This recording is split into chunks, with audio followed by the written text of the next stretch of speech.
Zvejnieka Jāņa Krūmiņa darba mūžs ir tik liels, kā jūra dzimtajā Kuivižu krastā.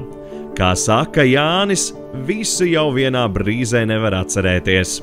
Raugoties viņa gudrajās acīs un klausoties atmiņu šļakatās, viņu var apbrīnot. Kā pats saka, ja tas kalniņgals pretī vecajai pirtiņai, tēva mājās, mācētu runāt, viņš stāstītu, kā Jānis tēvam līdzās laivā ar mazajām rociņām airējis, braucot pēc loma.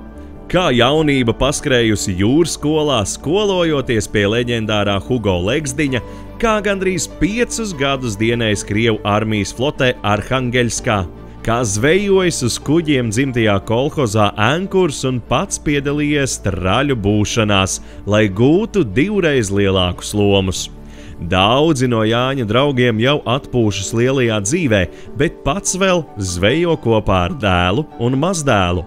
Gan stāvvadi, gan nēģu tacis ir Jāņa Krūmiņa ikdiena un spēka vēl gana, lai stūrētu laivu, zvejotu, pašķendētos par roņu saplēstiem tīkliem un priecātos par savu zvejnieka dzīvi. Latvijas zvejniekiem tikai veseli, vēlreiz veseli un izturi. Un vēlreiz izturi.